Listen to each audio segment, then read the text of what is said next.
Welcome back, guys. Today we're gonna hop into some questions, or a question that I got on my IG story. So it'd be in regards to hip shift, your process or your take on fixing hip shifts / internal rotation issues during an RDL or a deadlift. So I like what we're thinking here in terms of internal rotation. Obviously, as a basic premise, I would like to go through a hinge motion. What am I training the most in a hinge? I'm training my glutes, hamstrings. How can I get length to my glutes? So my glutes are going to extend the hip, externally rotate the hip. I want to get the opposite of that, to get length to them. So as I hinge, I'm going to be able to need to get hip flexion, hip internal rotation. So if I lack hip internal rotation on one side or both sides, or just generally speaking, I'm not very good at the pattern of a hinge. I'm having a hard time doing this, right? So first things first, let's just gonna use Occam's razor. Like let's attack the big rocks first. What's our foot pressure like? Are we shifting back into our heels as we go through our movement? Are we getting too squatty? Are our legs too straight? What's our head position? How well is our tension in the bar? You know, am I actually able to maintain tension in my lats to help me stabilize my spine and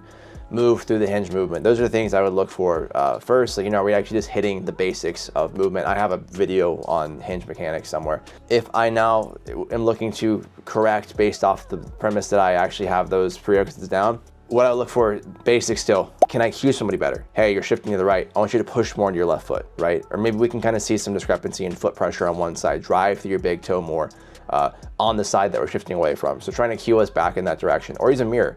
Right, put somebody in front of a mirror. Let's say, hey, I want you to see what you're doing. I want you to see yourself shifting, or record them, right? Let's use some visual constraints or visual aids to help us knock that out of the way. Now, done all that, we've coached the hinge, we've used some basic coaching cues, we've used things like mirror or video feedback, and we're still having trouble with accessing our glutes, or perhaps we're shifting more on the one side. What can we do then? So looking at, first and foremost, why might we have hip shift?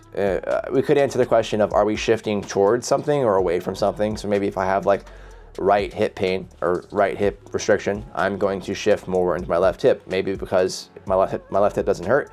Maybe because my left hip has better range of motion. Right? So maybe we could look at, okay, let's get us into positions to train our right hip better, for example. So how can we do that? Probably not a bilateral hinge movement. I would like to go unilateral, not even for, you know, everything needs to be symmetrical, but unilateral hinging or squatting, that is just split squat, lunge, step down, Bulgarian split squat, some variation. So it will allow us to better train hip internal rotation side to side and kind of look and see how bad the discrepancy actually is by simply coaching somebody to move better in those patterns. That should have better carryover to when we're doing a bilateral hinge pattern. So our ability to challenge that in those positions will help us better express that in a bilateral position. All that word jumble aside, what does that mean? We could even just take a B stance RDL. So hey, as I go through a B stance RDL, let's put forward. The front leg should be the side that I'm not as good at shifting into. I wanna make sure my hips are staying square. I'm actually kind of cueing rotation towards that front leg.